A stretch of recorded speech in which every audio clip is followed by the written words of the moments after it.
Mateo, rock and roll, hermano. Gracias por venir. ¿De qué te gustaría hablar? De cualquier cosa, de lo que venga, pero yo te había dicho que podemos empezar por tema educación, que me parece que es un tema que mucha gente le puede interesar, le interesa, pero después capaz ese interés no se traduce mucho en acciones concretas o en el día a día, en la vida de cada uno, entonces me parece interesante capaz de arrancar por ahí. Bien, te voy a pedir, disculpa la intervención, te voy a pedir media cola más acá, porque tengo Dale, tríceps sensibles. Así, así estamos más cerquita. perfecto.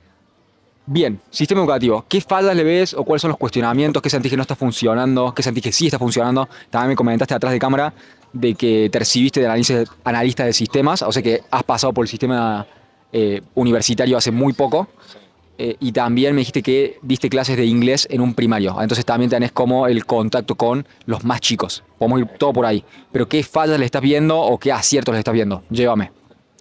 Bueno, yo creo que tiene muchas cosas que se pueden rever, que se pueden mejorar, eh, pero es un tema muy complicado y muy complejo y que por ahí cuando uno escucha hablar a la gente o en todos los niveles, digamos, una conversación trivial con amigos, hasta escuchar quizás funcionarios políticos y demás, yo noto como por ahí cierta ingenuidad o cierto idealismo que a la hora de ir a la realidad, ya sea del lado del profesor, del lado del alumno, del lado de cualquier actor del sistema educativo, es realmente complicado traducir en acción cualquier cambio que uno quiera introducir en el sistema educativo. Y yo creo que ese es el principal desafío que hay, que es eso, congeniar la idea que tienen las personas, que todos están atravesados por el sistema educativo, porque todos o mandan, la gran mayoría de la gente tiene sus hijos que van al colegio, o fue al colegio, o fue a la universidad o demás. Entonces nos atraviesa a todos, pero es muy complicado llevar los cambios ahí. Y bueno, yo creo que es un tema también que se ve que tiene un interés en la gente, esto de las marchas universitarias y demás, que hubo, bueno, sobre todo el año pasado, este año también hubo una. Tienen convocatoria y se nota que hay un interés de la gente de que hay algo ahí importante. La cosa es hacia dónde vamos, hacia dónde la llevamos esa educación, qué es lo que se puede transformar. Yo creo que esto de la marcha universitaria está bueno para poner de relieve, como todos los movimientos así sociales, además, en los que la gente sale y expresa algo, está bueno porque suscitan el debate, no necesariamente después uno está de acuerdo con la consigna de esa marcha quizás, pero por lo menos abre el debate, y eso está bueno. La cosa es que yo siento que el foco, por lo menos hoy en Argentina, no debería estar ahí, en la universidad. Yo creo que hay un problema mucho más grave en los niveles de abajo, por lo menos en Argentina hoy, en primario y secundario, eso ni siquiera, o sea, es una cuestión hasta quizás de datos, uno va a estadísticas o demás y ve que ha empeorado varias cuestiones. Si bien Argentina se caracteriza, tiene un nivel de alfabetización altísimo, al nivel de países de primer mundo, es prácticamente 100%, digamos. Se puede decir que es alfabetización total, que hoy en día ya, bueno, muchos países lo tienen, pero Argentina ya lo tiene hace décadas, cuando todavía no era tan común, menos capaz en América Latina. Pero yo creo que con el tiempo quizás ha perdido un poco ese prestigio o ese bueno que supo tener la educación argentina en el primario y secundario, que estaría bueno recuperarlo. La cosa es cómo lo recuperamos y veo que por ahí esto de la marcha universitaria es bueno porque pone el debate o el foco en las universidades, que está en el debate hoy, che, la educación, como que hoy se piensa, bueno, el reclamo por el financiamiento, todo va, se habla mucho de las universidades, pero el problema viene de abajo para mí y ahí veo yo la principal falla, que bueno, tiene obviamente después su trasfondo capaz más filosófico, más moral, que se puede discutir y se puede hablar mucho, pero yo creo que ahí es lo que me gustaría que cambiar el debate o cuando hablo intento llevarlo por ahí, que volver a poner el foco en la primaria y en el secundario, que es lo más importante. Sí, de alguna u otra manera los niños no van a salir a marchar. Entonces, como son Claro. los adultos los que tienen que procurar una buena educación. Me dijiste que pensás que el problema más grande hoy no está en las universidades, sino en los niveles más bajos. ¿En qué lo viste, siendo que tenés esta experiencia de ser profesor de primaria, en qué viste este problema en términos más cercanos y de tu experiencia? Bueno, yo como profesor de primaria, digamos, obviamente mi experiencia sigue siendo limitada. No tengo, como te dije antes, tampoco, no tengo ninguna formación en cuestiones pedagógicas ni didácticas, porque no tuve formación como profesor. Fui, digamos, directamente a los bifes en ese sentido. Entonces yo lo que puedo hablar es más de la práctica que la teoría. Decime si estoy bien sentado o cualquier cosa. Eh, Y en el colegio en el que estuve yo, un colegio que obviamente tiene su contexto por la gente que va socioeconómico, no es entonces estoy limitado a esa experiencia.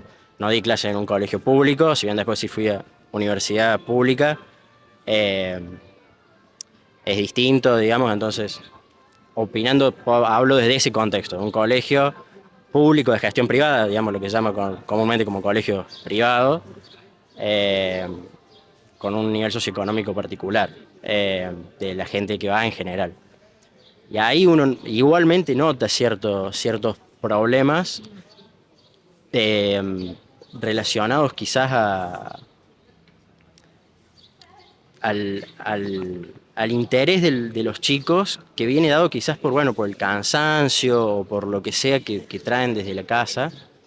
Yo creo que quizás una de las cosas que primero, una de las principales fallas o cosas que creo que se debería buscar una vuelta es eso. A mí me costaba o me parecía curioso ver que había chicos que realmente llegaban muy cansados. Yo daba inglés a la tarde y los chicos venían teniendo clases de la mañana, tenía una jornada larga porque arrancaban a las 7:30 y yo los agarraba recién, no sé, a las 2:30, por ejemplo. Entonces ya tenían 7 horas encima y le quedaban 1 hora, 2 horas más. Esto era obviamente jornada extendida, digamos, a lo que se llama jornada extendida. Son muchas horas. Yo creo que para mí hay un problema de cantidad que esté en exceso, digamos. Viste que muchas veces se habla, en todo lo, como que se habla de que ahora estamos en la era de la inflación, más allá de la cuestión económica acá en Argentina, como la inflación en todos los contextos, así como suben los equipos del torneo argentino, en el mundial ahora hay más equipos y todo así, bueno, en la educación yo creo que también un poco hemos caído, o se ha caído en eso desde las decisiones gubernamentales o lo que sea. Yo hablo desde Argentina, pero también capaz en el resto del mundo, de, bueno, se aumentan las horas de la jornada, que esto han aumentado, digamos, hace 25 años, hace 20 años cuando yo arrancaba a formar parte del sistema educativo en primaria, lo que sea, había menos horas de clase. En promedio los chicos iban menos horas. Yo me acuerdo que cuando arranqué el primario eran 4 horas, yo iba de 8 a 12. Y hoy la mayoría de los chicos no tienen una jornada de 4 horas, ni en un colegio privado ni en uno público, en general son de más horas, pues ya incluso en los colegios de gestión estatal ya han incorporado, ya han alargado las jornadas, incluso algunos ya están poniendo en práctica. Este año ha arrancado un proyecto de poner jornada extendida y algunas pruebas piloto en algunos colegios. Entonces ya no hay. Y yo siento que esa cantidad de horas que se ha agregado no se traduce en una mejora. Y esto ya no es una cuestión de quizás de opinión mía, sino una cuestión de verlo en las pruebas que se hacen, digamos, desde el mismo gobierno o eh, de diferentes organismos que lo ven, y no se ve una mejora en esa cantidad de horas que aumentó que se traslade. Y esa cantidad de horas que se aumentan y esa cantidad de días, pues, va todo, digamos, más horas en la jornada, más días en el ciclo lectivo, antes eran menos, ahora son más. Hubo momentos hace muchos años que las clases no arrancaban como arrancan ahora. El año pasado las clases arrancaron 24 de febrero, por ejemplo, a nivel primario y secundario. A mí eso me parece realmente una barbaridad y que después se extienden. El ciclo lectivo arrancó el 24 de febrero y terminó, no sé, casi en Navidad, digamos. Los que tenían que rendir por ahí coloquio y demás tenían que ir hasta Navidad. Y si no tenías eso, bueno, tenías que ir hasta el 10 de diciembre, por ejemplo. Para mí es mucho y se ha alargado.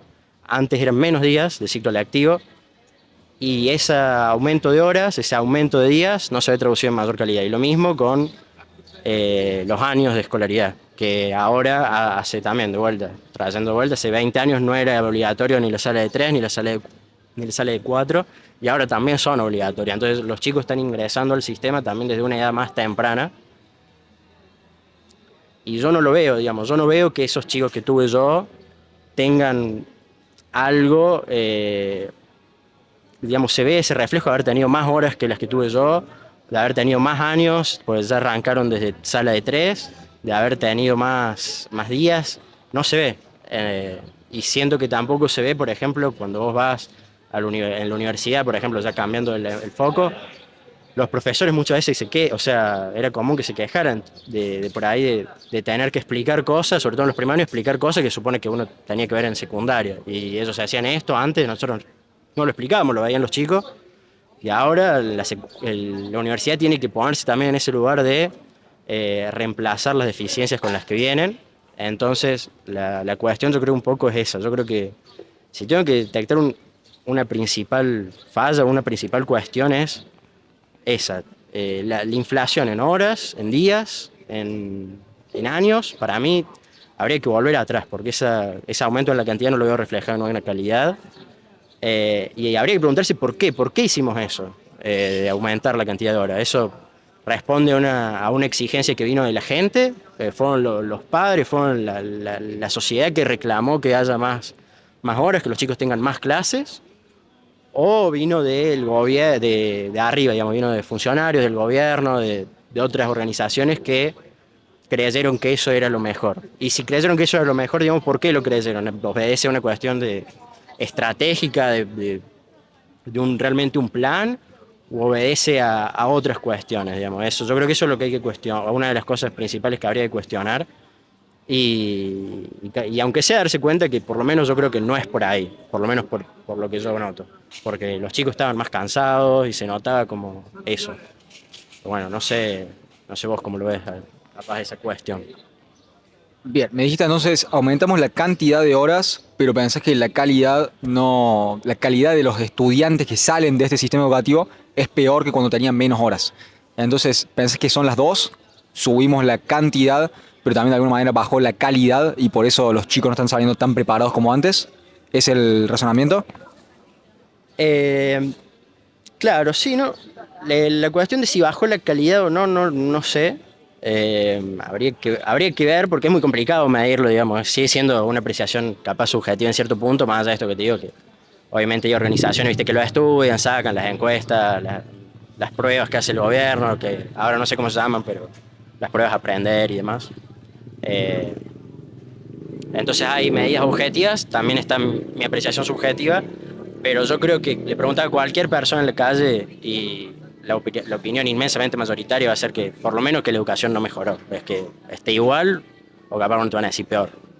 Creo que va a ser complicado que encuentres a alguien que te responda que está mejor la educación hoy que hace 20 o 30 años, me parece a mí. Entonces yo creo que es una cuestión de que la cantidad ha aumentado, eso no tiene discusión.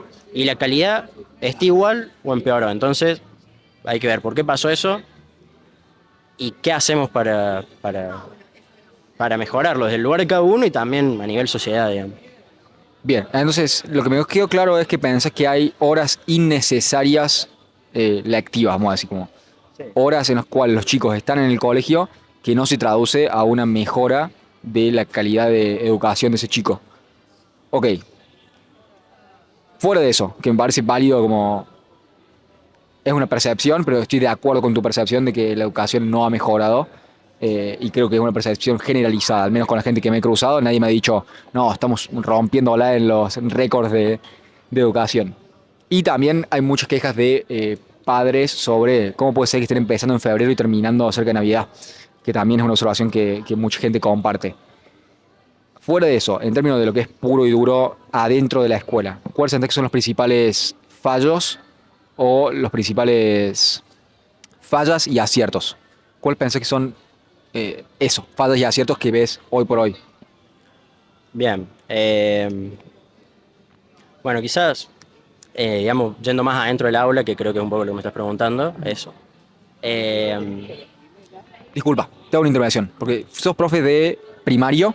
Fui profe, ahora no. Bien, Pero fuiste profe de profe primario, de 2 años. estuviste en el secundario no hace tanto tiempo, tenés 23 años, ¿verdad? 3, sí. Estuviste en el secundario hace 5 o 6, digamos.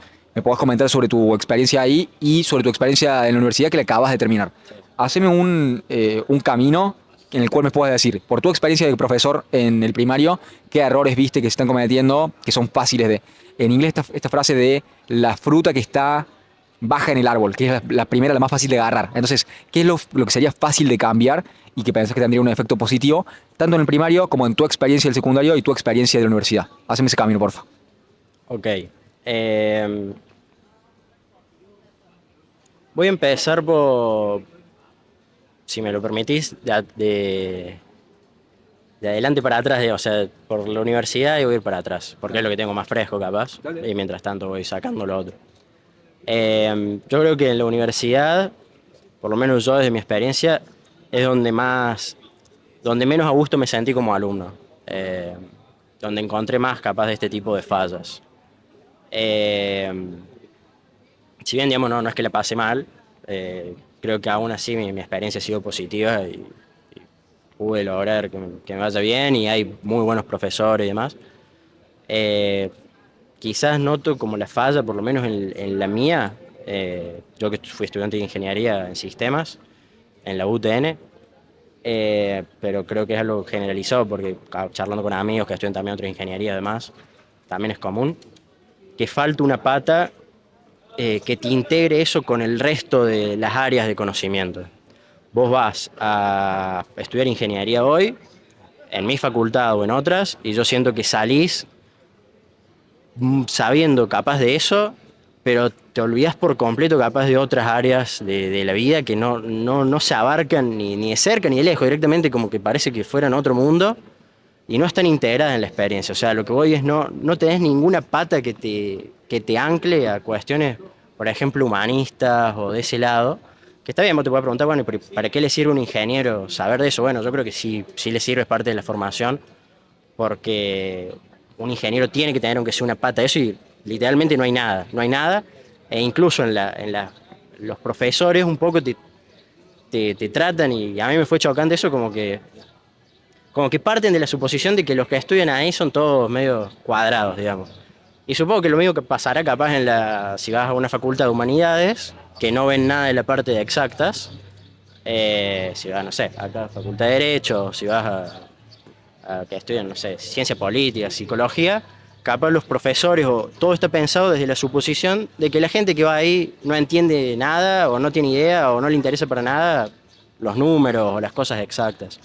Y eso para mí es problemático porque la experiencia humana después es integral y sobre todo acá en Argentina, que yo creo, por mi experiencia y por la gente que conozco, creo que nos gusta ser generalistas. A la gente acá en Argentina yo tengo esa percepción de que les gusta saber de todo, opinar de todo, hablar de todo. eh, y la universidad un poco yo creo que carece de esa pata que lo debería tener en esa formación. Y y las clases, todo está pensado bajo esa lógica, sin darte de comer nada por otro lado que no sea ese.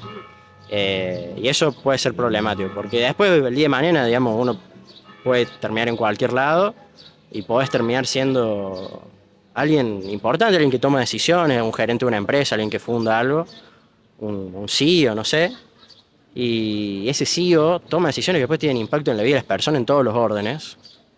Y si vos no tenés una pata, como te digo, en ese lado humanista o del lado contrario a lo que vos te formaste principalmente, que si bien lo podés adquirir de otro lado, lo que sea, para mí es importante que esté integrado en la experiencia universitaria, es fundamental. Eso sigue sin ser capaz una falla concreta, capaz vos querés llevarme que te diga alguna falla más concreta, pero como principal deficiencia capaz diría eso. Déjame ver si la agarré. Primero decirte, no fui a la universidad, así que no te puedo decir como algo que yo haya visto, ni tampoco algo que quiero que digas. No es por ahí. No. Por las dudas, por las dudas. No, ya sé que no es lo que quiero que digas, sino como que siento que capaz tu pregunta quería que te diga algo más concreto, che, tal cosa. Y yo como que no estoy siendo tan concreto, me parece, pero no es que estoy diciendo que vos quieres que diga algo en particular, así. Déjame ver si lo agarré. Evalúame si entendí lo que quisiste decir. El cuestionamiento o la crítica es que por ahí los planes de estudio son demasiado enfocados a lo que realmente se está estudiando y no tienen apertura de dar un poco más de cultura general, por ejemplo, dentro de la ingeniería dar un poco de humanidades o dar un par de conocimientos extra de cultura general. ¿Es por ahí la crítica? Claro, porque yo creo que, como te digo, la experiencia humana es integrada y uno después sale a la vida y no se encuentra solamente con eso, con números, está todo integrado. Y para mí es importante integrarlo porque además esa separación entre ciencias exactas y humanidades, si se quiere, viene, digamos, históricamente, no es algo nuevo, pero siempre se buscó, yo creo, si ve uno la historia de cómo se va dando, una integración entre ambas. De hecho, las universidades por ahí muchas surgen bajo esa integración, eh, porque, bueno, retomando un poco este concepto que escuché en una de las charlas anteriores, esto de, bueno, si uno se pregunta cuál es el objetivo de la educación, a mí me pareció interesante una cosa que habían dicho en esta charla que tuvieron antes, que hablaron sobre este tema, lo de enfocar o llevar a la persona hacia la verdad, el bien y la belleza, bueno, y demás.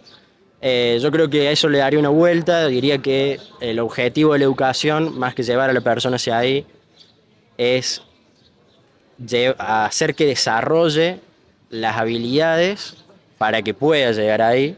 Es como, no es una diferencia tan esencial, pero es como, digamos, distinto. En lugar de llevarte, darte las herramientas, desarrollar tus habilidades para que vos puedas llegar puedas llevarte a ese nivel de conciencia, digamos. Y eso es una experiencia integral, digamos, en cualquier orden, digamos, en el punto en que la educación, en cualquiera de sus órdenes, deja de buscar eso como fin último y empieza a buscar otra cosa, empieza a buscar sacar un profesional, pierde su esencia para mí. Y está bien que eso se ha hecho, digamos, en otras épocas de la historia y demás. De hecho, bien está esta idea de que, bueno, que el sistema educativo también actual se basa un poco en esto, de que viene de la revolución industrial, de la producción en serie y sacar obreros, por eso, bueno, toda la cuestión de la jerarquía y demás, sacar obreros que sean útiles para el sistema educativo y demás, que después, bueno, uno puede estar más o menos de acuerdo con eso, pero bueno, hay varias cosas en la lógica de la misma aula que obedecen a eso y que se siguen viendo y que no han cambiado mucho en 200, 300 años. Eh, pero en eso se pierde esa idea, para mí, de que la educación tiene que apuntar a desarrollar la atención, desarrollar la memoria, desarrollar el pensamiento lógico, desarrollar esas habilidades que son las habilidades que después le van a permitir a la persona encontrar de la forma que esa persona, con el camino que esa persona tenga, hacer ese ascenso hacia la verdad, ese ascenso hacia el bien, ese ascenso hacia la belleza, que de acuerdo después a sus valores, sus percepciones, lo llevará, si uno es cristiano, se supone que eso le permitirá ir incrementando paulatinamente su conocimiento de Dios y acercarse a eso, y si uno cree tiene otras creencias y demás, le permitirá incrementar su conocimiento de esa cuestión trascendente que uno quiera, ese vínculo con lo bueno, lo verdadero y lo bello, digamos. Pero yo creo que ese es el fin último. Entonces, al darte a vos solamente para masticar números o cuestiones, si vas a estudiar exactas, solo cosas exactas, para mí se pierde ese fin. Y la pregunta es, ¿para qué estamos educando? ¿Para qué se está educando? ¿Cuál es el objetivo entonces de ese sistema? ¿Obedece a una cuestión estratégica del país? ¿Obedece a una cuestión de alguien que se sentó y lo diseñó porque tuvo ganas? O sea, ¿qué es lo que está de fondo ahí? ¿Y por qué priorizamos eso antes que otra cosa? Y yo creo que la respuesta no está tan clara, o por lo menos yo después de mi trayecto no tengo esa respuesta tan clara, digamos. Capaz una falla mía, pero me gustaría tenerla, me gustaría salir teniendo ese algo más, digamos. Así bueno, eso es un poco mi idea. O porque yo creo que eso es una falla, el no dar esa otra pata que te estoy diciendo. Porque siento que se pierde esa experiencia integral, capaz. No sé si se entiende. Déjame ver si lo agarré. Creo que lo que estás proponiendo es que no hay una serie de valores que guíen la educación o tampoco objetivos claros sobre para qué estamos educando. ¿Cuál es la finalidad de que hayas pasado por estos 12 años entre primario y secundario y Sí. 4 más si querés en la universidad? ¿Qué salió de esos 12, 16 años? ¿Cuál era la finalidad? Entonces, no tenemos claro el objetivo, pero también me hablaste de valores en el medio, que sí estuvimos hablando con Alejandro Zarramea, que es un amigo mío. Estuvimos hablando sobre la educación y yo le propuse que una de las cosas que podría ser útil es enmarcarlo a través de la búsqueda y de la contemplación y el descubrimiento de lo bello, lo bueno y lo real, o lo verdadero. Entonces, creo que eso de igual manera está enmarcado en valores que serían prioridades y esas prioridades tienen un orden moral. Creo que ciertamente en nuestro punto de vista católico está alineado a el descubrimiento y el mayor entendimiento de qué es Dios o de la naturaleza de Dios, de la vida y de la conciencia. Pero todo eso no está en el sistema educativo, lo tenés que buscar por videos de YouTube y a través de Bueno, experiencias con drogas. Pero si no, no te lo dan en el colegio, eso no es parte de la educación. Lo agarré, estamos en la misma página, te vengo siguiendo.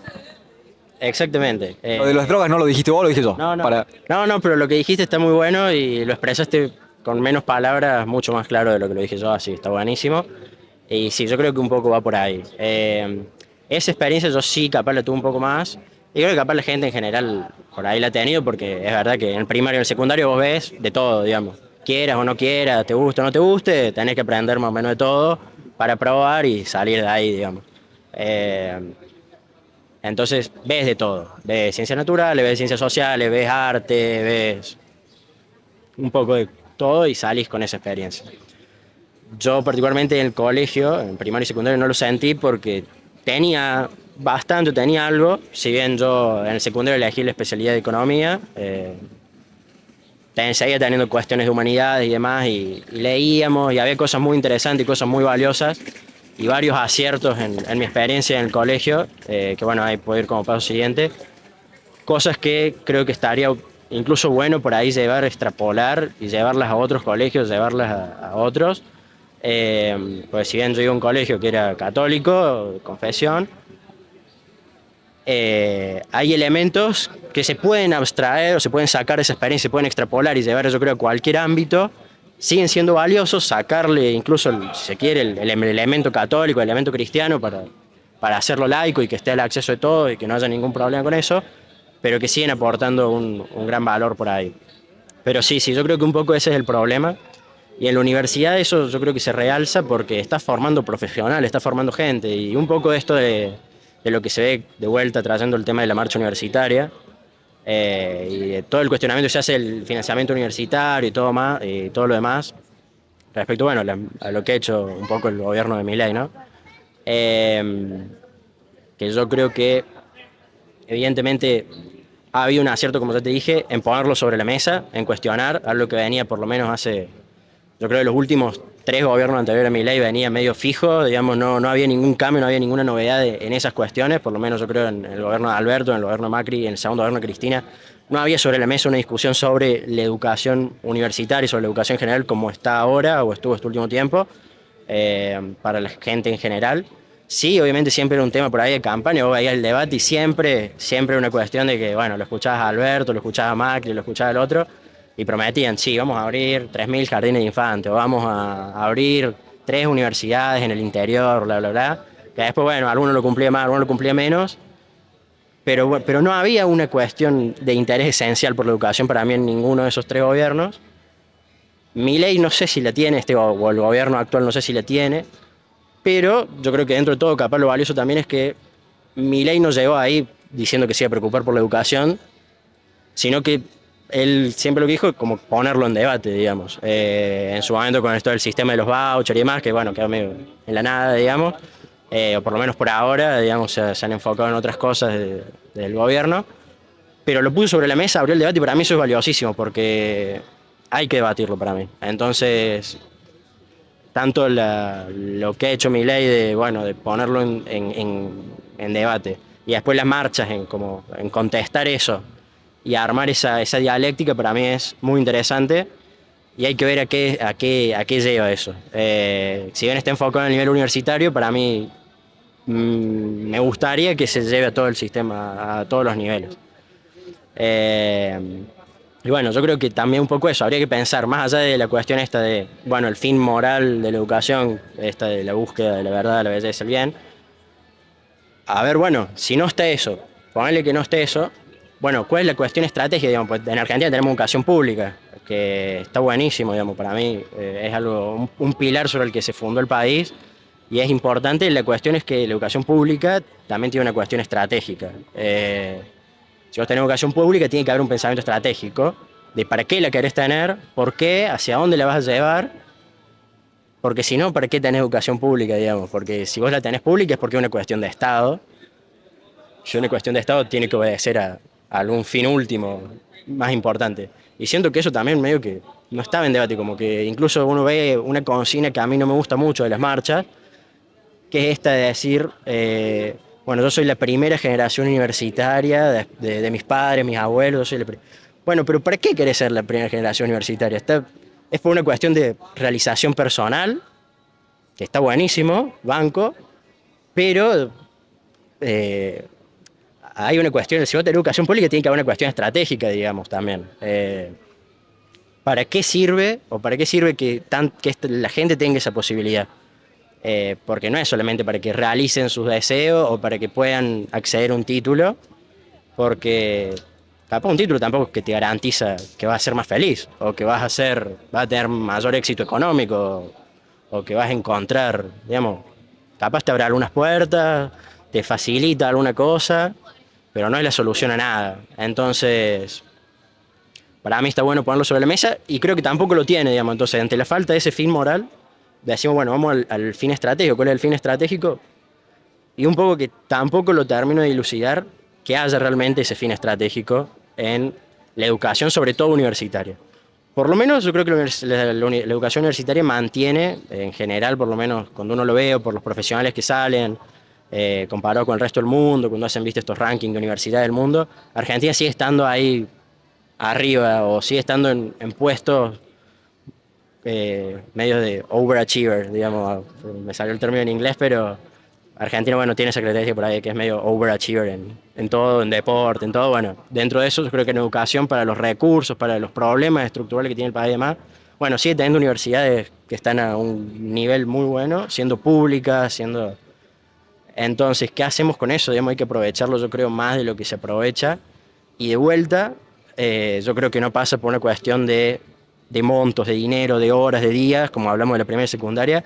En la universidad yo creo que no pasa tanto por una cuestión de financiamiento. Obviamente la plata es importante, pero la discusión para mí está mal enfocada si se enfoca en el financiamiento como por ahí se enfoca, decir, che, hay que darle más plata a las universidades, hay que darle más plata a los profesores, sí, tienen que estar bien pagos los docentes, obviamente, para mí eso es clave, en todos los niveles, pero eso solo no te lo soluciona.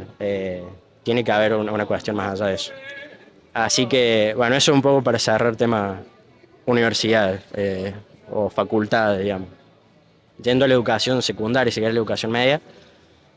Eh, Cuando era alumno yo notaba por ahí algunas fallas, cosas que no me gustaban. El tema es que, bueno, como te dije capaz un poco al principio, cuando uno va creciendo sale y cuando después lo ves desde el punto de vista del profesor o se hace más grande, se da cuenta que por ahí muchas de esas cosas que criticaba o me gustaría cambiar del secundario o que no me gustaban, salís y te das cuenta de por qué son así y te das cuenta que son muy difíciles de cambiar. Entonces, como que hay varias de esas cosas que yo cuestionaba de chico y bueno, ahora digo, bueno, un poco estoy traicionando a mi yo de 15 años porque ahora pienso distinto, pero bueno, un poco es así. En su momento yo pensaba, bueno, un poco de mi cuestionamiento capaz era hasta el contrario, digo, ¿por qué te obligan a estudiar de todo? Digamos, ¿por qué tenés que, si a vos ya estás en quinto año y a vos te interesa tal cosa, ¿por qué tenés que estudiar todas las otras? Bueno, después entendí por qué, digamos, uno lo va entendiendo, digamos, con los años, por qué es importante también saber de todo. Eh, pero bueno, acá me prefiero enfocarme quizás en aciertos de mi colegio en particular, el que fui yo, que fue el Colegio Santo Tomás. Y me voy a enfocar en uno muy particular, acá sí te voy a dar algo muy puntual, que es algo que hacíamos nosotros, que se llamaba Seminario Socrático. No sé si alguna vez lo escuchaste, probablemente no, porque es algo por ahí muy puntual. En una de estas materias, viste, eh, que se proponen, que hay colegios que, viste, cada colegio las enfoca quizás por su lado, porque son como materias más amplias, como formación para la vida y el trabajo, bueno, ese tipo de materias que tienen, como que abren un poco el juego para que cada colegio, cada institución las encare por su parte, digamos, las que haya. Bueno, en una de estas materias no era formación para el trabajo, era otra de estas similares. Nosotros hacíamos seminario socrático. ¿Qué es el seminario socrático? Es una especie de diálogo eh, en el aula. Se arman dos círculos, un círculo interno, que son la gente que va a dialogar, un círculo externo. Se divide en su momento el curso, mitad de personas, son 30 chicos, 15 adentro, 15 afuera. Se lee un texto o algún otro disparador, en algunos casos incluso han sido películas, ha sido un cuadro, no sé, la última cena, o la cicuta de Séneca, de Sócrates. Bueno, se agarra un cuadro, o un texto, generalmente en un texto, como te digo, se lee y se dialoga en ese círculo. Sin el profesor cumple solamente la función de guía en esa materia. Se para y empieza todo con una pregunta del profesor, que pregunta algo bien amplio. ¿De qué se trata el texto? ¿De qué se trata la obra? ¿Qué dice el autor? Y ahí empiezan a hablar los chicos, los integrantes, digamos. Y los de afuera escuchan. Y es muy interesante porque la experiencia está prácticamente toda guiada por el círculo, digamos. Entonces todo lo que sale es suscitado desde los mismos alumnos.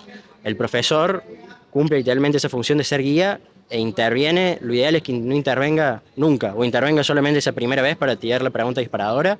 Si hace falta que intervenga 2 o 3 veces más, y después queda todo en manos de los chicos, los de adentro que hablan, los de afuera que escuchan, anotan, toman notas, evalúan a los de adentro. Y era muy interesante porque los mismos alumnos que están afuera le ponen la nota a los que están adentro. Vos, si estabas afuera, tenés que escuchar y tenías que evaluar a 2 compañeros. Vos elegías, che, tal y tal, bueno, tengo que anotar lo que dicen y tengo que ser riguroso con mi evaluación. Tengo que ver cuántas veces hablaron, cuando no hablaron, qué estuvieron haciendo, estuvieron escuchando, estuvieron prestando atención, estuvieron en otra. Se notó en las intervenciones que habían leído el texto. Se notó también que han leído los textos anteriores, porque pueden hacer relaciones. Hay un trabajo colaborativo, digamos, con los demás compañeros del círculo. Hay una solidaridad, se notan habilidades sociales de solidaridad, de ayudar capaz al que le cuesta un poco más expresarse, también de regularse uno mismo. Evalúo todo eso. Y uno como estando adentro, bueno, tiene que poner en juego también esas habilidades y intentar llegar a la verdad que revele ese texto.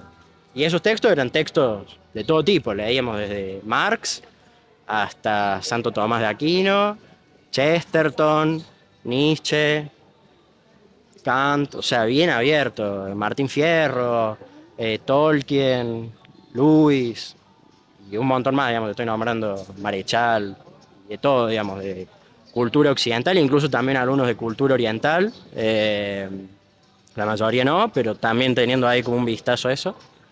Y para mí esa experiencia es increíble, digamos. Y yo creo que se puede, como te digo, esto es lo que te decía, que creo que se puede extrapolar a otros colegios, porque yo creo que realmente es como un tesoro y yo creo que resume un poco lo que necesita la educación de hoy en día, que está por ahí en debate toda la cuestión esta de celulares en el aula, sí o no. ¿Qué hacemos con la inteligencia artificial? Porque los chicos ahora le dan un trabajo, le dan, che, tenés que escribirte un informe de tal cosa, y te lo hacen todo con ChatGPT. ¿Qué haces con eso? ¿Qué hace el profesor? No puede hacer nada. Una evaluación. Los chicos por ahí sacan el celular, ¿y cómo haces para controlar eso? ¿Se puede? Sí, si sos súper disciplinado, súper riguroso, si le das al profesor las herramientas para que lo detecte y lo castigue como lo tienen que castigar, se puede, pero es medio complicado. Entonces, yo creo que ante eso, una respuesta quizás a todos esos problemas que están surgiendo ahora puede ser, bueno, che, esta experiencia del seminario socrático, no sé si se entendió bien cómo lo expliqué, resuelve eso. En muchos de esos problemas los resuelve, porque la evaluación es de a pares, alumno a alumno evalúa, obviamente el profesor pone un límite en esa evaluación para que no intervengan cuestiones externas y tiene que ser rigurosa. Y la evaluación se da ahí, o sea, si vos leíste y podés aportar algo, y aportás algo desde tus ideas. Y ahí se va, y responde mucho también esta experiencia de cómo es el conocimiento, cómo se suscita, que es un poco educar desde eso, desde el asombro, desde la experiencia, y no desde el profesor que venga y te diga, che, tal, tal y tal cosa, o memorizar. Entonces eso de mi experiencia me pareció bueno y lo replicaría. Eh, y creo que se puede llevar a todos los niveles educativos, pero bueno, es una herramienta más. Seguramente hay varias como esta. La cosa es encontrarlas y llevarlas, ¿no? Así que bueno, espero que se haya entendido más o menos. Me dijiste seminario socrático. Seminario Sócrates. Son la mitad de los alumnos adentro, que son los que dialogan, los que están afuera se encargan de evaluar a los que están adentro y el profesor no interviene. Entonces ahí tenés, el pro de no es algo de memoria, entonces la persona tiene que tener sus ideas propias, originales, tiene que diferenciarse de las ideas del resto, tienen que ser únicas, tienen que poder ser bien expresadas, tenés todo el factor de expresar tus opiniones en voz alta, de una manera en la cual se entienda, tenés que ser civilizado, súper bien, como tiene muchas cosas positivas. Muchas cosas posibles. Me dijiste, no es algo de memorización y en ese sentido, si es un trabajo práctico, la contra es que tenés que estar pendiente con profesor de lo que está pasando en vivo. Como que tenés que estar atento vos también con profesor, Sí. pero fuera de eso, como no es, digo, tirar un par de hojas y No. corregir un multiple choice. Tenés que estar atento. Pero fuera de eso también podés juzgar a la evaluación que están haciendo los chicos que evalúan. Como están evaluando en serio, bueno, ¿por qué le pusiste un 9 a esta persona? ¿Realmente lo crees? ¿Qué hace que creas esto? Entonces podés... creo que es muy bueno porque tenés toda un complemento de la humanidad de la persona que está haciendo la evaluación y de la cual está hablando. Supongo que se van turnando sobre eso, pero súper bien, me parece un mecanismo buenísimo para evaluar y para justamente encontrar la vuelta a todo lo que es hacer trabajos con ChatGPT o multiple choice, en el cual no, lo único que tenés que hacer es o tener suerte si no estudiaste, o si estudiaste, hacer un circulito y más o menos por acá y chau. Pero no podés expresar esa idea. Entonces, ¿qué tanto la sabes y qué tanto es tuya? Así que, zarpado recurso. Me dijiste que pensás que los secundarios se verían beneficiados de adoptar esta idea. ¿Es por ahí? Yo creo que sí. Lo secundario incluso te digo las universidades. O sea, a mí me encantaría, por ejemplo, si lo hacerlo, no sé, en mi universidad, agarrar, che, el paper original de Bitcoin. El que escribió Satoshi Nakamoto, que no se sabe quién es, viste, no sé si estás en el mundo, pero viste, algunos dicen que es el gobierno de Estados Unidos, otros dicen que es un chino, bueno, no se sabe. Pero hay un paper de 6 7 páginas. Bueno, en Facultad de Ingeniería, poner, leer ese paper y debatir. Obviamente el profesor tendrá que estar preparado, va a costar al principio, pero en un curso de 40 personas, 20 van adentro, debaten. Y yo creo que va a ser mucho más rico eso a que venga un profesor al frente y te explica qué dijo Satoshi Nakamoto en el paper de qué es Bitcoin y cómo funciona la blockchain. Y lo mismo se puede hacer para, yo creo, un montón de otras cosas, un montón de otros textos, digamos, por eso voy que se puede extrapolar. Se puede llevar a los chicos más chicos, a los de jardín, incluso. Capaz los de jardín, bueno, no los vas a hacer leer, pero les puedes vos leer un cuento infantil, les puedes poner una imagen, les puedes poner un poema. Si estás aprendiendo idiomas, por ejemplo, en un instituto de inglés o de otro idioma, bueno, lees un texto en ese idioma y tenés el doble desafío, el desafío de leerlo, entenderlo y después el desafío de expresar lo que entendiste y demás, todo en inglés, y además de estar aprendiendo inglés, estás aprendiendo de otra cosa. Para mí es una experiencia muy rica que se podría extrapolar, y como te digo, no creo que sea la única herramienta, yo creo que esta tiene sus beneficios, como decís vos, también tiene las cosas por ahí que le faltan, digamos, no podés evaluar todo, digamos que todo tu trayecto educativo sea todo haciendo esto, no es viable, digamos, porque te van a faltar un montón de otras cosas, te va a faltar la memorización, que es una habilidad importante también. No es que la memoria no sirve para nada. Como digamos, volviendo a lo anterior, todas las habilidades, la memoria, la atención, el pensamiento lógico, la retórica, todas, en última instancia para algo te sirven porque te acercan al bien, la verdad y la belleza. Así que son importantes. Yo creo que debe haber otras herramientas como esta, la cuestión está en descubrirlas y que se pongan en juego, que se visibilicen, que lleguen. Y es complicado eso, por eso volviendo es complicado introducir esos cambios. Pero para mí sí sería una de las cosas que estaría bueno meter por el potencial que tiene y pues se puede llevar mucho. Y me gustaría eso, que lo escuche más gente, que llegue a más gente. y que se aplique, digamos. Es complicado, sí, porque un poco el sistema educativo obedece una lógica también un poco jerárquica, que, bueno, viene de arriba, digamos, tener un Ministerio de Educación Nacional, después que regula más que nada lo que es las universidades, aunque después son autárquicas, y después tener los ministerios provinciales, que son los que se encargan del primario y secundario, y un poco los lineamientos que llegan a todos los colegios vienen de ahí. Y después cada colegio tiene su margen de acción. Los colegios públicos por ahí, bueno, están más alineados con eso y son más homogéneos. Después los colegios de gestión privada por ahí tienen un margen y hacen algunas cosas, dan alguna otra materia, tienen un enfoque particular en ciertas cosas. Tenés colegios después como, bueno, el Montserrat o el Manuel Belgrano, que son colegios estos más de élite, si se quiere, que obedecen ya más a una cuestión estratégica en cierto punto, bueno, que creo que también hoy se perdió un poco. ¿Para qué queremos tener el Montserrat como colegio así universitario? Digamos, ¿cuál es la utilidad real de tener un colegio como el Montserrat, como el Manuel Belgrano, como el Nacional en Buenos Aires, como el Instituto Balseiro? ¿Qué obedece? Porque tienen que obedecer para mí también una cuestión estratégica, que yo creo que un poco se perdió, pero bueno, me fui un poco por las ramas ahí.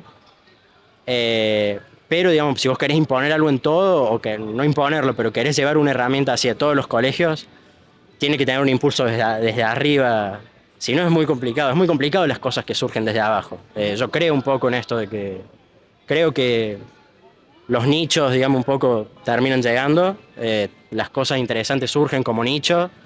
Seguramente hay gente trabajando hoy en las sombras, hay proyectos, hay congresos, hay charlas que se estén dando, hay gente que está hablando de esto, que sepa mucho más que nosotros, y que esté haciendo cosas interesantes y que acá unos años lleguen, ojalá. Pero si no, salvo estos casos en los que puedan llegar desde abajo, son raros. En general las cosas se dan más desde arriba hacia abajo. Entonces, y bueno, yo veo eso hoy, que desde arriba hacia abajo no. La bajada es esa. Che, bueno, ¿qué hacemos? Y bueno, integremos, le demos, bueno, ahora ya no, pero le demos netbooks a los chicos y aumentemos las horas de la jornada. Y eso no obedece ni a una cuestión estratégica, ni mejora la calidad, ni nada. Y yo creo que los tesoros por ahí están en estos lados, como te digo, son estas herramientas como el seminario socrático y como otras que debe haber, fomentar la lectura, por ejemplo, en general, de todo, de los clásicos y también de otras cosas y demás. Yo creo que hay muchas herramientas y bueno, hay que encontrar la gente que las quiera llevar. Yo creo que por ahí soy muy optimista con eso, pero es complicado. Y también es complicado eso, digamos, hacerlo desde el lugar de uno, porque después en la experiencia diaria, digamos, yo como profesor, por ejemplo, que estuve 2 años, y uno termina, digamos, inevitablemente termina cayendo en cuestiones del día a día, en cuestiones disciplinarias, digamos, hay días que es muy complicado dar clase porque tenés chicos que no sé, que están cansados porque ese día estuvieron haciendo mucho deporte y llegan muertos y tenías un plan, una actividad recopada y no la podés hacer. Y eso que yo daba inglés, jornada extendida, que capaz un poco más relajado. Yo me imagino una profesora, una senior de grado, que tiene que atender las realidades de 40 chicos y es difícil traducirlo. Entonces, por más optimista que uno sea, después es complicado llevarlo a la realidad. Pero bueno, yo creo que es importante por lo menos plantearlo y que se hable, digamos, por eso lo traje a colación, si se quiere, pero bueno. Sí, me explota la cabeza con la cantidad de desafíos que hay. Sobre todo esto de tener uno, la motivación de los profesores, que por ahí nos, también por su sueldo, que es un Sí, sí, factor. eso es una cosa. Un factor. No digamos que es todo, pero no todos los profesores están motivados a ir a estudiar, a dar clases, y también generalmente tienen otro trabajo. No digo generalmente, algunas veces tienen otro trabajo. Entonces, no todos están 100% motivados a tratar a estos niños como, ¿qué dirías? El potencial del país. Estas van a ser las nuevas generaciones que van a llevar el país hacia adelante. Entonces no lo ven así, como, bueno, listo, quiero terminar este día, quiero llegar a casa, comer, merendar, ver algo en la tele y irme a dormir, no sé, lo que sea. Sí, sí. Entonces no hay mucha motivación por los profesores, a veces, algunos. Otra que tenés es el nivel de los profesores. Algunos, lo pongamos en términos puramente estadísticos, ¿sí? La mitad está por debajo del promedio. Si el promedio es el número 50, la mitad está por debajo del promedio. ¿Profesores? De cualquier cosa. O sea, como en términos puramente estadísticos, Sí. la mitad de las personas en cualquier dominio está por debajo del promedio. Sí, sí, sí. Los profesores siendo otra parte de, como, algo para analizar que estamos usando ahora. Eh, si tenés YouTube, ¿no? Y tenés a Favaloro explicándote cómo hacer un bypass, ¿para qué necesitas 5 profesores distintos dándolo en la universidad? 5, 10, 20, los que sean. Tenés a Favaloro, es el número uno.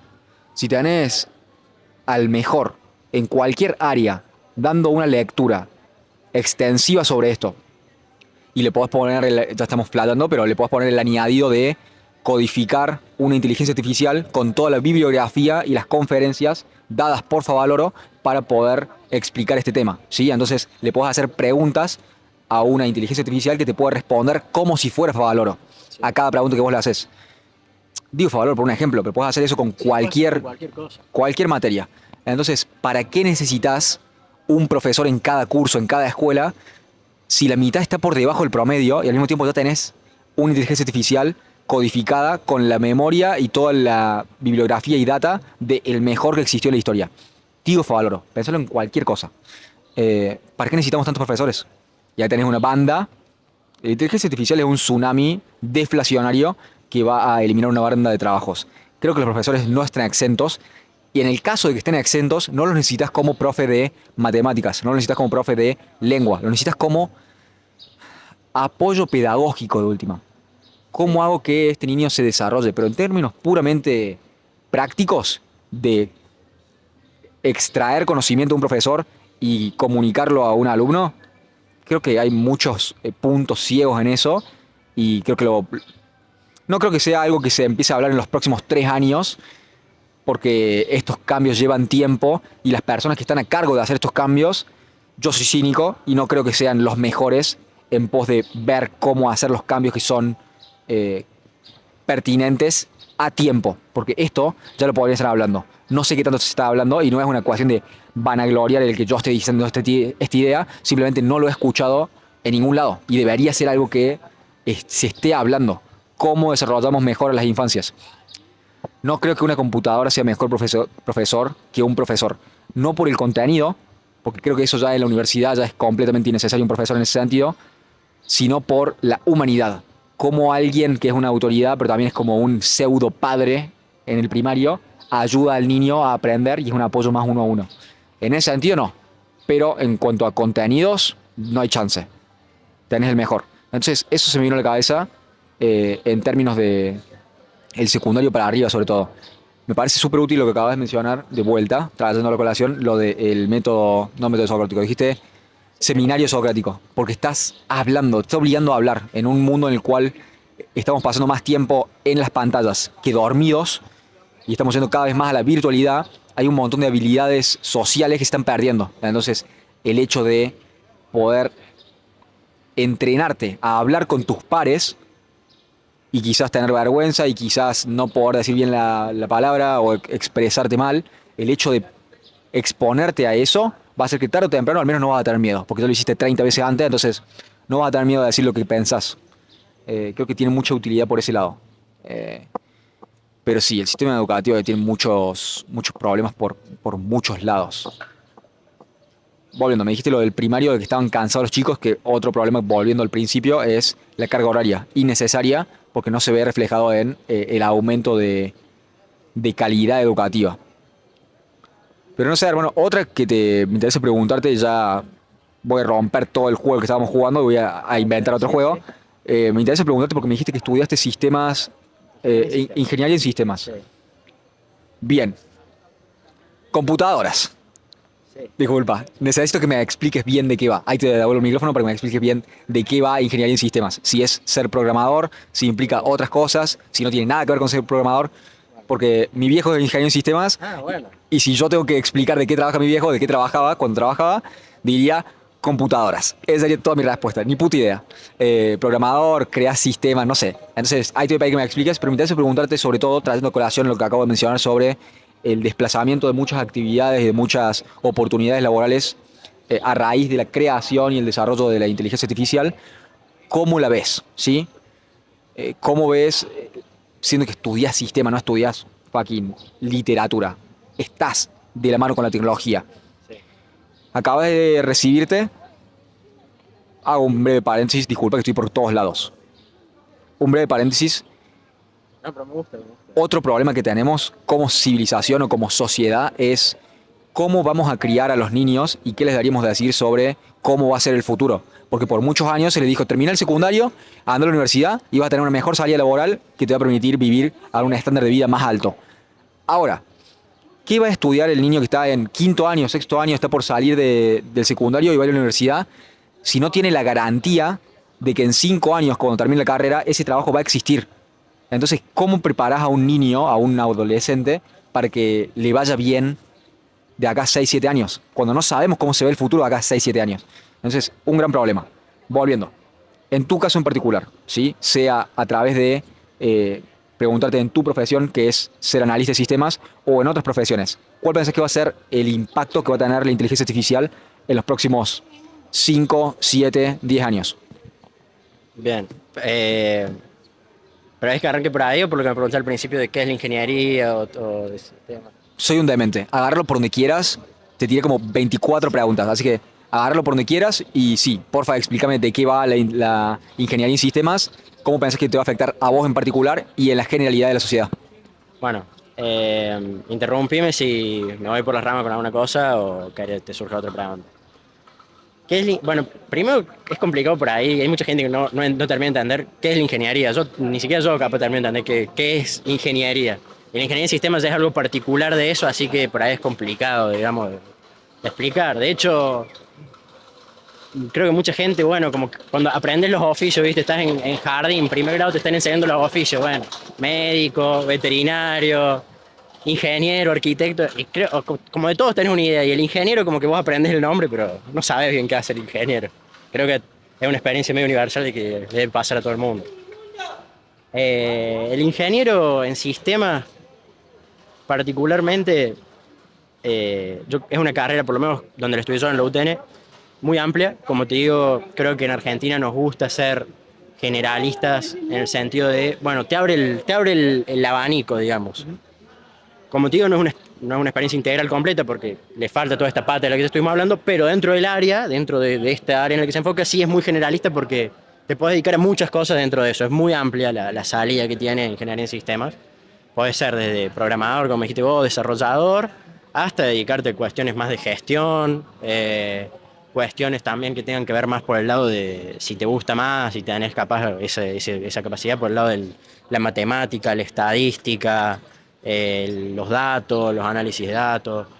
Y ya también cosas más particulares como, no sé, ciberseguridad o blockchain, que se habla mucho, digamos, que sigue estando dentro del mundo de la programación, pero bueno, es muy amplio. Eh, si yo tuviera que definirlo después de la carrera, así en lo más palpable, ¿qué es lo que aprende uno siendo ingeniero en sistemas? ¿O qué aprendí yo en la carrera? Yo creo que lo principal que aprendes a hacer, o la habilidad más interesante que te deja la carrera, es la capacidad de traducir necesidades de la gente, que a veces la gente ni siquiera sabe que las tiene, a un sistema que sea capaz de resolver o satisfacer esas necesidades. Que eso se da mediante un proceso básicamente primero de elicitar esos requerimientos, o sea, elicitarlos en el sentido de sacarlos de adentro, porque como te digo muchas veces la persona, el cliente que compra un sistema capaz ni siquiera sabe bien qué es lo que necesita, qué es lo que quiere o cómo hacerlo, y para eso también sirve el ingeniero para poder sacarle de adentro eso y entender mediante lo que te explican y mediante lo que ves y todo, cuáles son las necesidades y eso después traducirlo en una aplicación, en un sistema. Eso te diría, digamos, si yo tengo que resumir para que una persona entienda es eso.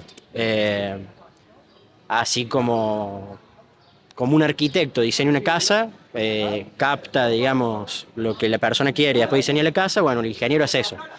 Entonces, el ingeniero no es, digamos, en ese sentido no es el albañil solamente. El albañil capaz podrías relacionarlo con el programador si querés. El albañil que construye la casa, bueno, el programador es el que hace el sistema, el que escribe las líneas de código. El ingeniero en sistemas tiene, o por lo menos la carrera te forma en una capacidad para estar por ahí encima de eso. por ese lado. Yendo a lo de la cuestión de la inteligencia artificial, sí, bueno, yo creo que viene a cambiar muchas cosas. O sea, es increíble lo que ha avanzado. Salió ChatGPT, salió, empezó a estar al público, digamos, para que lo pueda acceder cualquiera. A fines de 2022, fue ahí en octubre, noviembre de 2022, ya se han cumplido 3 años ahora hace poco, y ha mejorado muchísimo, es increíble cómo ha mejorado, ya en su momento fue muy disruptivo, lo que te hacía al principio era increíble, que vos le pedías, che, explícame, no sé, la Revolución Francesa desde el punto de vista de, no sé, una persona, un campesino que lo vivió, no sé, del interior de Francia, por ejemplo, qué sé yo, y te lo explicaba con mucha lógica, integrando fuentes, era muy bueno, y hoy te lo hace todavía mejor y está integrado en muchas experiencias, digamos, ya todas las aplicaciones tienen todas las aplicaciones ahora tienen su inteligencia artificial para mejorar lo que hace esa aplicación y demás. Y eso yo creo que es, en cierto punto, no me gusta llamarlo una burbuja, creo que no sé si es tanto como una burbuja, como en su momento, viste, fue en los años 2000 la burbuja, viste, de las .com y el internet. Puede ser que sí, puede ser que sí hay como, como una inflación de expectativas, si se quiere, de lo que puede brindar. Eh, no llega a ser una burbuja, pero sí yo creo que por ahí están exagerados un poco los efectos que puede tener, porque hay muchas cosas que van a seguir siendo necesarias. Eh, yo creo que sí hay cosas que pueden desaparecer, pero docente va a seguir haciendo falta. Quizás se pueden reemplazar a algunos, como decís vos, sobre todo digamos, eh, a medida que vas, digamos, inversamente proporcional a que aumente el nivel educativo. En la universidad capaz son muchos menos necesarios, en la secundaria capaz se puede prescindir de algunos profesores, en la primaria y el jardín va a haber que mantenerlo a muchos porque ya pasa por una cuestión más humana. Bueno, eso yo creo que se puede llevar a cualquier otra profesión o cualquier otro trabajo, médicos. Y sí, Déjame preguntarte, disculpa que te interrumpa, me interesa preguntarte algo específico. ¿Pensás que en los próximos 5 años sí. puede pasar que el 20% de la fuerza laboral sea desplazada? Desplazada, si vos con desplazada te referís a que pierdan su trabajo y no consigan otro para reemplazarlo. Pierden su trabajo y no existe otro para reemplazarlo. O sea, como quizás el problema es ese, como si tenés 10 puestos laborales abiertos, pero tenés 20 personas, necesitamos 10 nomás. ¿Quién está dispuesto a trabajar por menos? Entonces, en ese sentido, hace que los sueldos sigan bajando. Este es el punto, no estamos compitiendo en este caso, ¿no? Si llega a poder ser tan disruptivo como para desplazar una banda de gente, no solo estamos compitiendo contra otros humanos, sino que estamos compitiendo con humanos digitales y eventualmente robots, que se está viniendo toda la ola de la robótica. Amazon hoy por hoy está empleando más robots que seres humanos, o sea, ya se está viniendo esa ola. Pero preguntarte por eso. Te dije inteligencia artificial. Sí. Considéralo tanto en software, sea bots, sea agentes de Sí, sí, IA, todos los va a ver. todo, y en robótica, que por ahí, por el costo, cuando salga, no hay como alguno que sea accesible al público hoy por hoy, creo, a mi entender, y si están, son bastante caros. Todavía no está accesible para tener un robot que sea más barato que pagarle a un inmigrante porque limpie tu casa. Por decir Sí, algo. No sí, me sí, interesa, no me interesa tanto ser políticamente correcto, pero me entendés lo que voy. se entiende perfecto. Entonces, siendo que va a haber más seres humanos digitales y también físicos, pero ¿qué dirías? No orgánicos, sino mecánicos. ¿Pensás que puede ser próximos 5 años? Capaz que es muy pronto. Para mí, ¿Vos decís que en 5 años se puede desplazar al 20% de la fuerza laboral o no? para mí, desde bastante desconocimiento, digamos, porque Intuición. para mí el 20% es mucho para los próximos 5 años, sobre todo hablando desde acá de Argentina. Capaz en otro país el panorama sea distinto, pero por la economía argentina, por cómo es la estructura y por lo difícil también de adaptarse a los cambios y por los costos, yo lo veo difícil de acá a 5 años. Con más tiempo puede ser, no digo que no. Y en algún momento va a haber que dar esa discusión, para mí claramente, de qué se hace cuando no haya que trabajar o cuando, no sé, el 80% de la gente no tenga que trabajar. Con que trabaje el 20% ya es suficiente y se cubren las necesidades de todo del otro 80% con el trabajo de esos 20%. ¿Qué hacemos ahí? Le damos plata a cada uno y que se quede en su casa y haga lo que quiera, o por dónde vamos. Yo creo que para eso falta, no creo que la inteligencia artificial, o esta es la inteligencia artificial porque es lo que está ahora, lo que salió ahora, es la disrupción de ahora, es lo que está en boga, es como te digo, bueno, es cuestión de ver hasta dónde llega la subida, digamos, como en todas estas cuestiones tienen como su ciclo de vida, que crecen hasta que en un momento capaz llegue a su techo. Yo creo que por lo que se ha visto hasta ahora le falta. Es mi intuición, mi percepción. No creo que solo la inteligencia artificial pueda hacer esa bala de plata que nos lleve a la situación de no hace falta que trabaje nadie más. Para mí no es la disrupción que nos va a llevar a eso, por sí sola o por lo menos por lo que está por ahora. Te lo tomo, hermano. Estoy del otro lado de la vereda, en la otra vereda. ¿En 5 años? No sé, yo creo que sí. Yo creo que lo que no estamos considerando es la exponencialidad, pero también no solamente que va creciendo rápido, sino que cada vez va creciendo más rápido. Y el punto es si llegas a poder hacer, este es el punto, que es muy debatible, si es consciente o no. Tiene tendencias de supervivencia, puede chantajear, puede mentir. Entonces, en ese sentido, está hecha a imagen y semejanza nuestra. Como el hecho de que esté codificada o esté entrenada en información humana hace que se comporte relativamente similar a un ser humano y que tenga instinto de supervivencia. Ahora, puede crear sus propios objetivos o no. Y ahí tenés el otro problema de si caemos en un universo en el cual caemos en Terminator, ¿sí? Como las máquinas nos quieren matar a todos. No lo sé. No creo que sea imposible. Como creo que la mayoría de las personas hoy por hoy, si yo planteo eso, se me cagan de risa y no lo consideran. Para mí es muy, muy posible. No sé a cuánto estamos de eso, potencialmente, pero creo que no consideramos el nivel en el cual se está mejorando y la posibilidad de que llegue a un punto en el cual se pueda automejorar. Todo esto teniendo en cuenta que no tiene un cuerpo físico, e incluso si tiene un cuerpo físico va a ser más fuerte o más robusto que un cuerpo orgánico como tenemos nosotros biológico. Entonces estamos en desventaja tanto físicamente como cognitivamente. Ya hoy por hoy creo que el promedio de ChatGPT, el coeficiente intelectual creo que es 120, que es superior al promedio humano que es de 100. O sea, ya es, Superado, sí, sí. tiene 120, no sé si es 120, 140, hoy no importa. Ponle que tenga 120, pero es un erudito, sabe absolutamente de todo, sabe de geografía, historia, matemática, lengua, sabe absolutamente de todo y tiene un coeficiente intelectual de 120. Ahora, eso es hoy, pero de acá a 6 meses, dice que supuestamente se está doblando la capacidad cognitiva cada 6 meses o 12 meses. De acá a un año va a ser más inteligente que cualquier ser humano, no todos juntos, pero ¿cuándo va a ser más inteligente que todos los seres humanos juntos? Si llega a ese punto, ¿cómo vamos a saber si nos está mintiendo o no? A eso te estoy llevando todo por el lado de Terminator. Ponle que no, ponle que resolvemos el problema del alineamiento que plantea de cómo alinear a las máquinas a que tengan nuestros propios intereses y no intereses en contra de los nuestros. Base, supervivencia. ¿Cómo hacemos que no nos maten y que nos quieran mantener con vida? Porque va a ser más inteligente que nosotros, va a tener más capacidades. El otro punto es, vos decís, bueno, no, si ahí está el problema de que nos pueda llegar a matar, apaguemos la máquina. Sí, no funciona eso. ¿Por qué? Porque nunca se ha parado ¿qué dirías? Progreso tecnológico en toda la historia de la humanidad, agregado a que tenemos una deuda impagable. Eso no se puede. Necesitamos la productividad, porque demográficamente estamos en la caca, en todo Occidente, en todo el mundo en realidad. No, sí, Estamos sí. teniendo, entonces, tenemos un incentivo de términos económicos sumado a la Guerra Fría.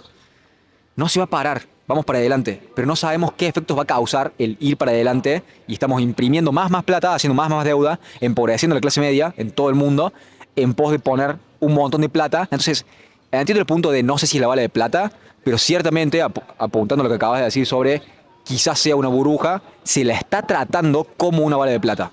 Ahora, podemos pensar, esa gente que lo está haciendo y que está disponiendo de esa plata, lo está haciendo de manera equivocada, o quizás saben algo que nosotros no. Ni puta idea, pero la veo jodida. Y creo que estamos, quizás yo sea un demente, ¿no? Quizás yo esté sobredimensionando los efectos que puede tener en la sociedad. A mí entender desde donde yo estoy viendo, creo que la gran mayoría de las personas lo está infradimensionando, subdimensionando y no lo está considerando lo suficiente. Eh, Creo que de vuelta lo mejor que tenemos es la adaptabilidad y es lo que nos va a hacer sobrevivir o perecer o estar mejor parados de acá a 5 años o simplemente estar de cara y con el culo en la mano y así, bueno, mi trabajo ya no existe, ahora tengo que vivir de un ingreso que me da el gobierno y no tengo capacidad de acción ni de libertad, como ya perdiste. Entonces, en ese sentido, incluso si estoy equivocado, ya con la posibilidad de que pueda llegar a pasar, hay que ver con cuánta posibilidad. Puede haber un apocalipsis nuclear, pero no planeamos para eso, porque es poco probable. Entonces hay que ver cuál es la probabilidad. Pero si no es 5 son 7, si no 7 son 10, ¿cómo prepararnos para ese futuro? Creo que tenemos El que debate hay que plantearlo. El debate hay que lo antes plantearlo. posible. Sí, sí, sí, eso hay que ponerlo sobre la mesa completamente para mí. Es una, porque puede pasar.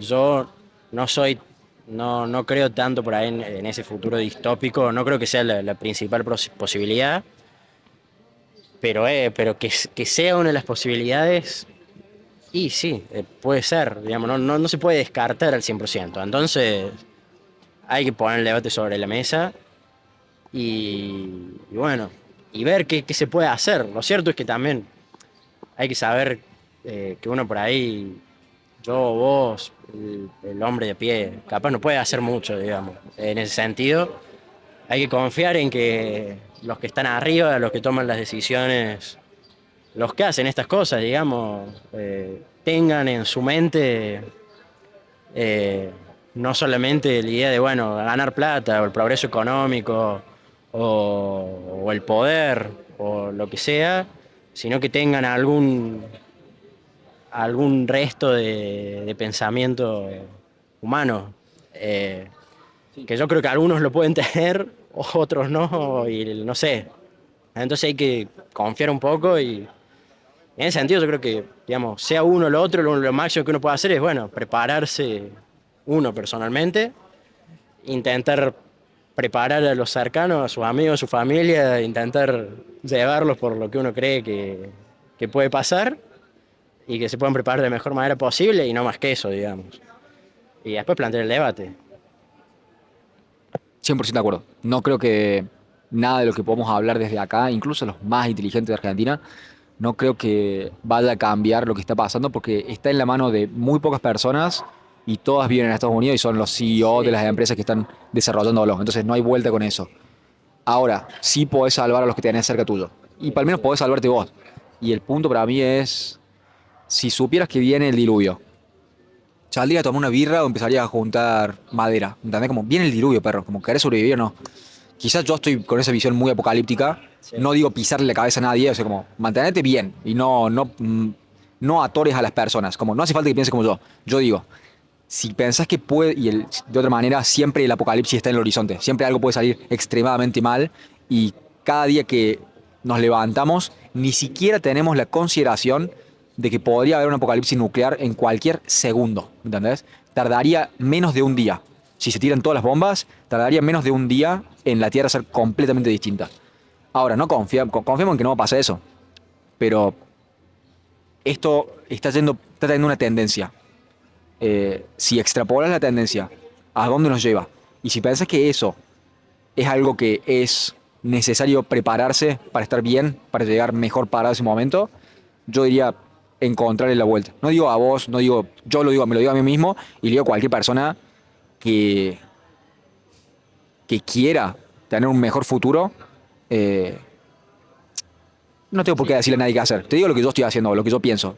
Yo creo que es algo muy importante y no me gusta la idea de dejarlo a la suerte. Por eso estoy como 100% enfocado en no quedarme atrás. Creo que muchos se van a quedar atrás.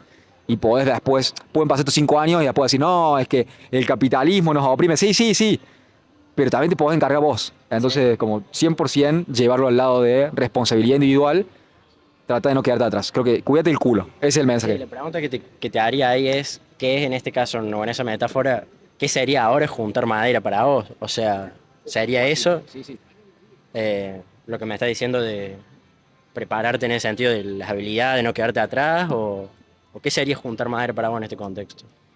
A mí me da cosa porque me repito a mí mismo y me da cosa a la gente que va a escucharlo esto, pero te lo tiro a vos y te digo cómo lo veo. Por ahí soy muy apocalíptico, te dije eso. Como, por ahí yo estoy como totalmente sobredimensionándolo.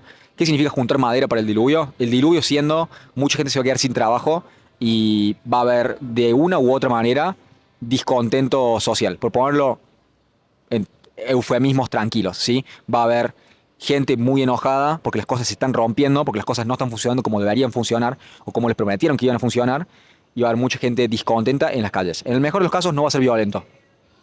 Vamos a ver, el pro es que hay pornografía, videojuegos y marihuana para mantener a la mayoría de las personas apaciguadas. Sí. No creo que sea una buena forma de vida para la mayoría de las personas, pero muchas se refugian en eso y ojalá que eso nos pueda eh, salvar del descontento civil que implicaría una guerra civil o una pérdida de la democracia o lo que sea. Creo que de acá a 5 años, 5 7 va a haber al menos un 20% de la población siendo desplazada de sus trabajos, lo cual ya me parece un número sustancial como para que haya un descontento civil. Uno de cada 5 se quedó sin trabajo. Ahora, ¿qué tenés? ¿20% más de pobreza? ¿20% de gente más dependiente del gobierno? ¿Cómo hacemos para redistribuir la riqueza? Que va a ser necesario que las riquezas que se están acumulando en estas empresas enormes sea redistribuida, porque si no tenés 20% de población que no puede comer. ¿Qué pasa con esa gente? Va a estar discontenta. Ponle que le da la plata. ¿Qué haces con esa gente si no tiene, Pierde el sentido. Sí, sí, sí. no tiene libertad de autodeterminación y no tiene sentido de vida? Porque antes 8 horas del día se iban trabajando, ahora quedo con estas 8 horas del día. Entonces, vamos a ver. Creo que lo interesante de esto y lo divertido es, lo irónico, es que llegamos eh, a la panacea comunista a través del capitalismo. Entonces eso me parece divertido. Pero bueno, creo que puede pasar en los próximos 5 o 7 años. Creo que yo le asigno más de un 50% de probabilidades. Creo que es más probable que pase a que no pase. 5 o 7 años, al menos 20% de población va a estar desplazada. Al menos. No sé si eso es 20, 50, 70, ni idea. No, Al puede menos un pasar, 20. puede pasar. La posibilidad está. ¿Qué significa juntar madera? A mi entender, un mundo en el cual cualquier habilidad que pueda ser reemplazada por una computadora va a ser reemplazada. Lo que es más difícil de reemplazar es el entretenimiento. Lo que hace, ¿qué stand-up te gusta? Camilo Nicolás, ¿lo conoces? No, El no, Flaco Pailo. el flaco Pailo está Bien, bueno. el Flaco Pailo es irreemplazable. También tiene una trayectoria de muchos años, ¿no? Sí, Pero lo que hace la mona en un baile no claro. lo puedes reemplazar con una máquina. Ahora, sí se puede crear música digitalmente y va a haber avatares digitales que va a ser música hecha por inteligencia artificial con una imagen hecha por inteligencia artificial y después ponerle ¿cómo ponemos esto? Una holograma en vivo, casi como gorilas, ¿te ubicás? Que eran dibujitos al Sí, sí, principio. sí, sí. Bueno, eso va a existir. Ahora, tu humanidad es irreemplazable. Nadie puede ser mejor que vos mismo. Y sé que suena como Disney y cliché, pero creo que el punto es ese. Si podés ser vos, sea lo que sea que hagas, y hacer cosas humanas, sea dar tu opinión, sea entretener de alguna manera, sobre todo si es en vivo, stand-up, shows de música en vivo, creo que eso va a ser lo que más demanda va a haber en un mundo que está yendo cada vez a ser más digital, va a haber mucha más demanda de cosas en vivo. Y también en todo este tiempo en el cual mucha gente no va a tener idea de qué está pasando, creo que va a ser necesario que haya personas que guíen a las otras sobre cómo deberían pensar o cómo deberían actuar. Creo que mucha gente en este mundo en el cual hay cada vez más digitalidad está hablando menos con gente. Entonces, si pensás, los chabones estos que streamean, el que te guste, no importa, o el que no te guste pero que conozcas, los que streamean, ¿qué están haciendo? Están teniendo la experiencia, la gente que se suma a la stream, de juntarse con alguien Sí, sí, sin sí. juntarse con alguien. Toda esta cuestión de los terceros lugares, la crisis de los terceros lugares, va de la mano con eso y bueno, es un poco preguntarse, yo creo que la cuestión ahí es, somos nosotros, es la sociedad, somos las personas las que estamos yendo hacia ahí o se nos está imponiendo desde arriba y nosotros no nos damos cuenta, o es un poco de las dos. Yo creo que esa es quizás la cuestión central y detrás de esa respuesta yo creo que también está un poco la respuesta que va a pasar más adelante, porque si somos más nosotros, yo creo que hay más esperanza. Si se nos impone desde arriba, viste, es más complicado, estamos más jodidos capaz. Dame 3 minutos, voy a ser lo más conciso que pueda. En términos de tiempo, creo que lo más útil es grabar la mayor cantidad de contenido posible lo antes que puedas, porque las primeras veces vas a ser horrible. Entonces, hacer mucho, hablar de algo que realmente te interese, ni siquiera que seas una autoridad, pero que realmente te interese. Porque si te interesa, es real. Si no te interesa y así, no, bueno, tengo que hacer contenido de criptomonedas porque es lo que está de moda, vas mal. Entonces, hacer contenido de lo que te interesa, el algoritmo va a encontrar un nicho, va a encontrar tu nicho si sos realmente bueno. Hacerte bueno implica tiempo, entonces, mientras antes puedas, mientras más repeticiones puedas hacer, mejor. Creo que el pro de tener un perfil en redes sociales es, una, registrar que sos un ser humano de verdad. Creas conexiones. Dos, podés escalarlo. Entonces, si haces algo, no sé, por ejemplo, hoy estaba hablando con un chabón, le decía, si sos albañil, podés trabajar 12 horas, pero si no te grabas, nadie sabe que está pasando eso. Yo con un videito, por ahí puedes llegar a 500.000 si gusta. Entonces, el hecho de que sea escalable te da más chances de que más gente te conozca. El hecho de que más gente te conozca, que sepan que existís, te da más chance de que haya un porcentaje mínimo que pague algo por algo que vendes. Sea una suscripción, sea una entrada, sea una remera, lo que sea. Nadie te conoce. Si más gente te conoce, es más fácil. Por ejemplo, Lali. Si Lali vende remeras mañana o entradas para su show o lo que sea, hay un montón de gente que la conoce. Si nadie te conoce, es más difícil poder ganar plata. Si más gente te conoce, creo que es más fácil. Esa es mi tesis uno a uno. Yo te estoy diciendo esto porque lo estoy haciendo, o sea, no estoy como diciendo algo. Sí, Como quiero o sea, profesar lo que hago. o sea, estoy entendiendo el porqué del... Al mismo tiempo, esto es real. O sea, Sí. a mí me gusta hablar con gente, me gusta tratar de entender cómo piensan. Entonces, no es que estoy haciendo esto porque los podcasts están de moda, sino que porque realmente quiero hacerlo. Claro, no. Creo que tiene una utilidad también, y esto es como ni siquiera maquiavélico, se puede notar, se puede ver de esta manera, pero creo que hay una utilidad en que si haces un podcast, podés decir lo que pensás en una conversación, en vez de hacerlo de frente a la cámara es más fácil, pero también tenés lo que piensa el otro. Y si vos lo subís, quizás lo que piense el otro suma para tu cuenta. La gran mayoría de mis videos que yo hablo no tienen la cantidad de vistas ni a palos de los más famosos. O sea, los que la pegaron tienen 1 millón. El máximo que tiene el mío debe ser como 10.000. Entonces, como todo el reconocimiento, poco o mucho, que tengo hoy, no es mío, sino de un momento que pasó en una conversación que yo tuve. Es real, no me pertenece del todo, pero es lo que es. Vos sos la causa. Por X, más allá del merecimiento, no, lo que digo es, hay un pro en hacerlo dialógico. ¿Qué más? Criptomonedas, que ya me hablaste del paper de Satoshi Nakamoto, creo que más o menos estás empapado de eso. Creo que hay una inflación en cualquier moneda de fiat, en cualquier moneda que pueda ser impresa por bancos centrales, ya lo está haciendo. El Banco Central de Estados Unidos, la Fed, tiene 36 millones, bueno, no la Fed en realidad, Estados Unidos como Estado tiene 36 trillones de dólares para pagar. La deuda, los intereses de la deuda están creciendo más rápido que el PBI, otro incentivo para crear la inteligencia artificial. Bien, nos quedamos sin materia en la cámara, no tenemos ni idea de dónde, pero más o menos creo que era cuando estaba atorándome por contarte lo que creo que lo que yo estoy haciendo al menos para prepararme para los próximos 5 años. Le voy a dar un cierre lo más corto posible, pero diría, en términos profesionales, tratar de grabar lo que sea que hagas, tratar de hacer contenido, subirlo en el mayor volumen posible, porque no vas a ser bueno en calidad sin la cantidad. Entonces, subir el mayor de contenido que puedas en pos de hacerte bueno y tener una también evidencia de que sos quien sos. En términos profesionales diría eso. Lo que sea que hagas, llévalo a las redes sociales lo antes posible, lo más que puedas. En términos financieros puramente, diría, en un mundo donde hay muchísima devaluación en dólares de todos los bancos centrales, diría lo mejor que puedes hacer, la mejor apuesta es tener activos. Si es una casa, si es acciones, plata, oro, pero a mi entender y mi elección es Bitcoin de acá a 3, 4 años. Es la mejor apuesta, también por un crecimiento tecnológico que va, una adopción de una red tecnológica más rápida que el Internet. Entonces, en ese sentido, creo que hay mucho potencial y creo que es una excelente apuesta. Ahora, sin apalancamiento, sin deuda y siendo conservador. No comprando cualquier moneda, sino las que ya están probadas, que funcionan y que ya tienen una comunidad. Diría Bitcoin y Ethereum, quedarnos por ahí. Quizás Solana, que está teniendo también una tracción importante, pero mi forma de ver las cosas. Creo que esas son algunas cosas, algunos tips. Mantener a tu familia sana, mantenerte sano y mantener a la gente cercana cerca. Y después estar muy listo para pivotear, como ser adaptable. Creo que esa es la principal virtud en estos días donde las cosas están cambiando tan rápido. Más o menos, creo que ese es el blueprint, el esquema sobre cómo moverse en los próximos 5 años. Y mientras antes puedas empezar a prepararte, mejor. No quiero ser apocalíptico innecesariamente, simplemente es como yo lo estoy viviendo. Eso es todo. ¿Cómo te suena?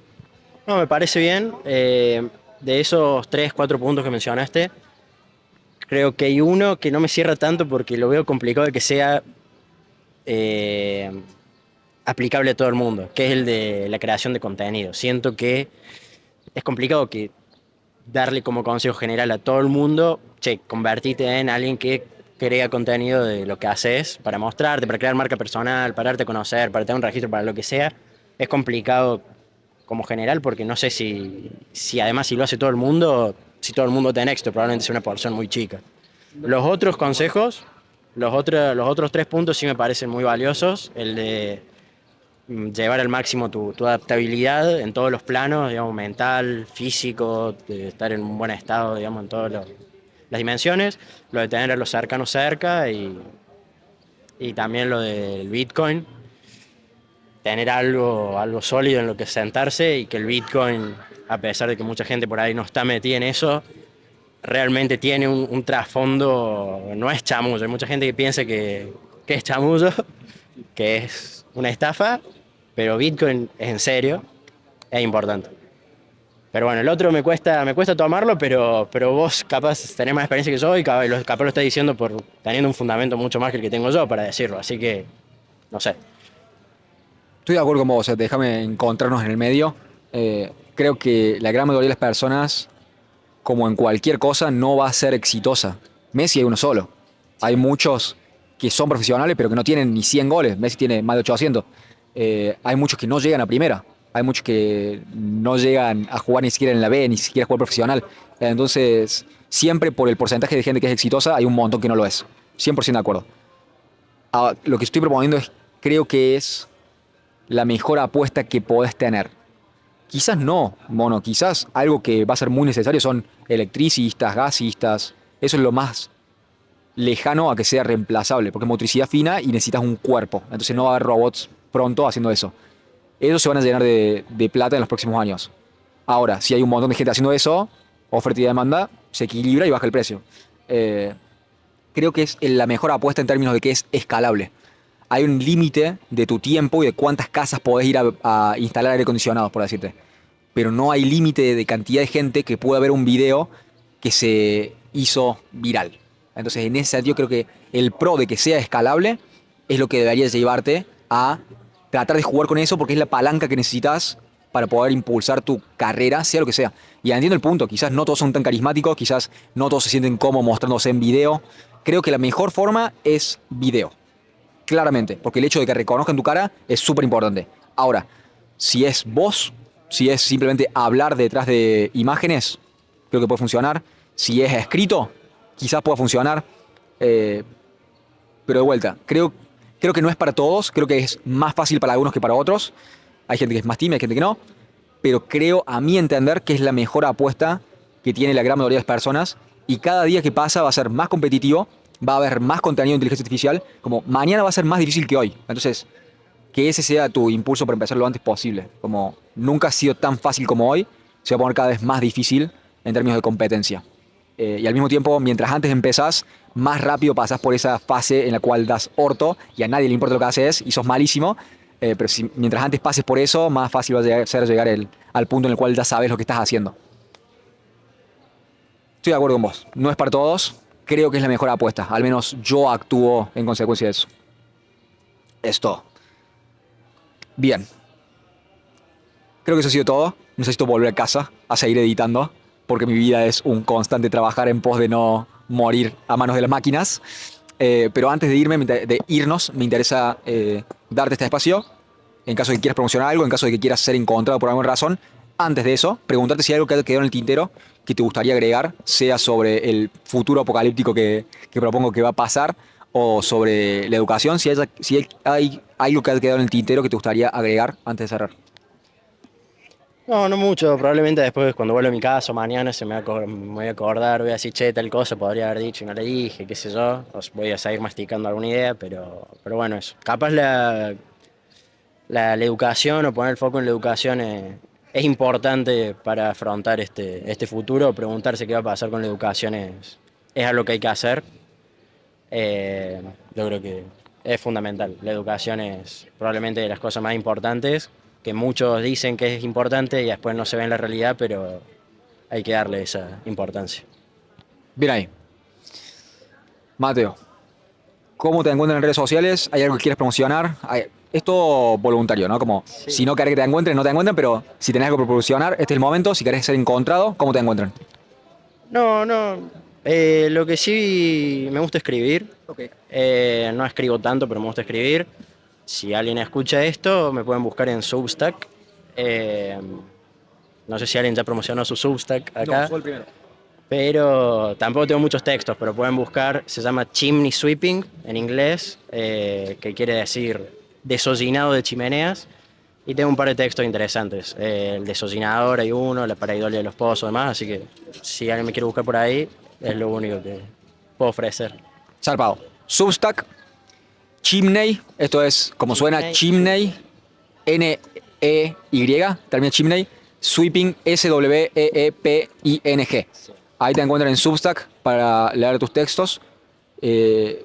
Y voy a hacer el esfuerzo de recordarlo y de ponerme la del Diegote, porque por ahí soy un notario con esto, porque me olvido, pero voy a tratar de acordarme de poner el link, lo voy a poner en la descripción de YouTube. Ok, bueno. Mateo, Bueno, muchas gracias. muy interesante. Muchas gracias Por el tiempo, por todo. La verdad me parece buenísimo lo que haces. Que creo que te lo dije, no sé si te lo dije en video, te lo dije antes, pero la idea de esto me parece muy buena, muy genial. No sé hasta dónde va a llegar, pero veo que va creciendo, por lo menos los seguidores en Instagram. A mí empezaron a saber no sé cuándo, mitad de año por ahí empezó a salir los primeros videos, después por ahí por septiembre, octubre, no sé, te seguí y ha crecido los seguidores, así que me gusta mucho la idea esto de tomar gente en la calle. Capaz el día de mañana, para las próximas elecciones de 2027, te vengan los candidatos, te vengan, no sé, de Loredo, se venga a sentar acá, porque esto le mueve gente. Viste cómo son las cosas ahora, así que suerte con el proyecto. Muchas gracias, hermano. Y más les vale que vengan a hablar. Más les vale que vengan a hablar porque a eso, sí, más allá de mí, creo que es importante como población, como pueblo, exigir entrevistas en formato largo, conversaciones en formato largo a los políticos, para que no tengan lugar donde esconderse. Porque en 15 minutos en TN o en... Sí, esas son las preguntas, son las respuestas, listo. Pero en 2 horitas vas a tener que demostrar quién sos. Así que, sea acá o a otro lado, acá está siempre invitado, cualquiera, pero espero que hagamos ese clic y empecemos a exigirlo de los políticos. Cierro por acá. Mateo, gracias por tus palabras, gracias por tu tiempo, gracias por hablar conmigo esta tarde. Ha sido un gusto, Bruno. Muchas gracias. Muchas gracias.